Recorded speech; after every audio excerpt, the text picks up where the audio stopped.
Mr. President, Mr. Director General, Your Excellencies, most of us remember our first job, the first paycheck, the first mistakes, and the feeling of being appreciated for our efforts. My first job was in a law firm in my country, Moldova, under the mentorship of a wonderful lawyer. I had the privilege to learn about human rights, to grow professionally, and to pay my bills. As my human rights work has shown me over time, too many people around the world have a radically different experience. Interviewing hundreds of garment and mining workers in Eastern Europe, the stories I heard were strikingly similar. Workers are trapped in informality, low wages, and unsafe working conditions. They struggle to pay their bills or sometimes to afford food for their families, despite working long hours. As the Director General said in his report, 2 billion workers globally work informally, most of them in emerging and developing countries. This is 1 in every 4 workers on this planet, invisible to the states, lacking any protection, and deprived of a chance at a decent future. Almost 3 million people die annually from occupational accidents and work-related diseases, often entirely preventable. The same number as COVID-related deaths globally at the peak of the pandemic. Every day, people are forced out of their jobs by war, and increasingly by climate change or natural disasters. We must end this injustice, and it is in our power to do so. Ladies and gentlemen, increasingly countries face the same challenges.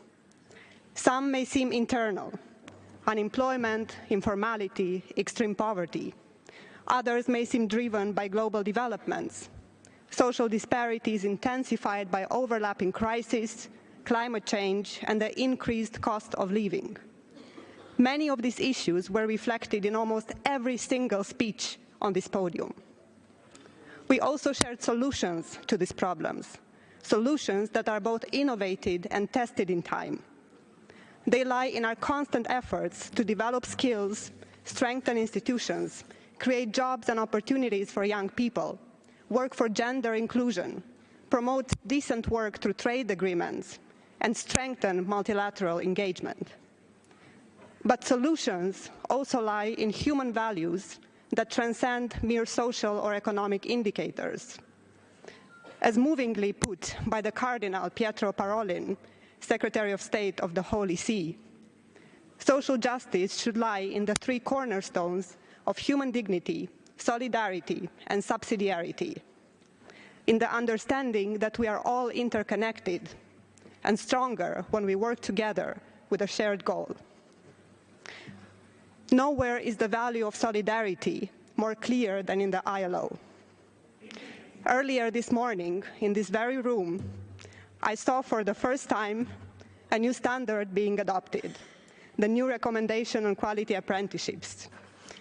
I was deeply moved by what I saw, the result of years of hard work and constructive debate among social partners.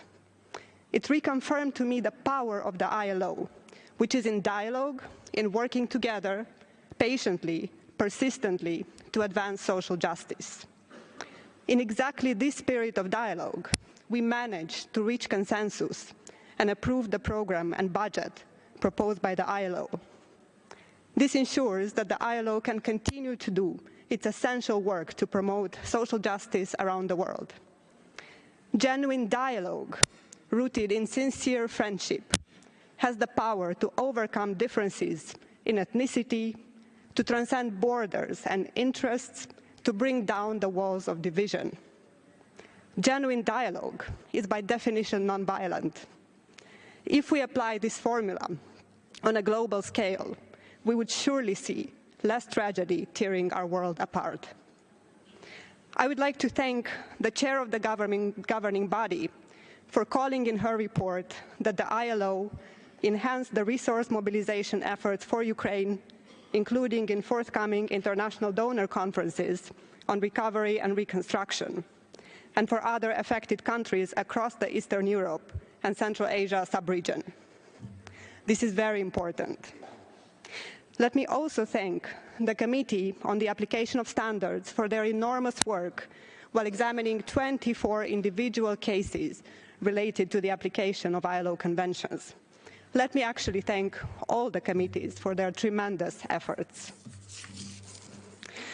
We marked Child Labor Day this week, as for the first time in 20 years, child labor is on the rise. As ILO Director General powerfully explained, child labor does not happen because parents are bad or do not care. It springs from a lack of social justice.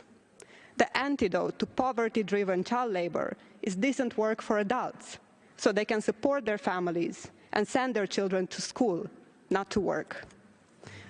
Distinguished guests, I stand before you today as Vice President of the 111th International Labour Conference.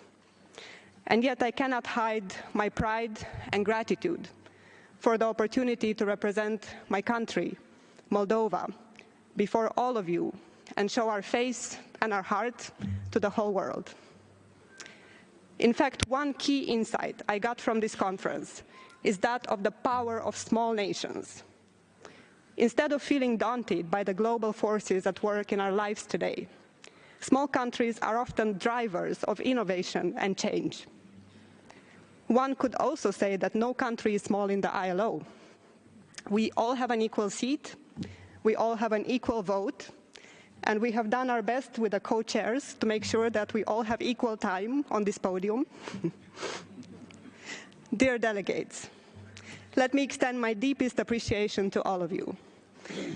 Presidents, heads of government, ministers of labor, state secretaries from the member states, representatives of workers and employers. Mr. President, my dear co-chairs, Mr. Director General. Thank you, Excellencies, for setting aside the pressing demands of your responsibilities to join the collective pursuit of a more just and equitable future for workers around the world. As we leave this forum, encouraged with determination, we should spare no time to put it all into practice and transform our societies. Social justice would not make itself happen. In order to achieve something this great, each of us should take full responsibility. Thank you very much, Mr. President.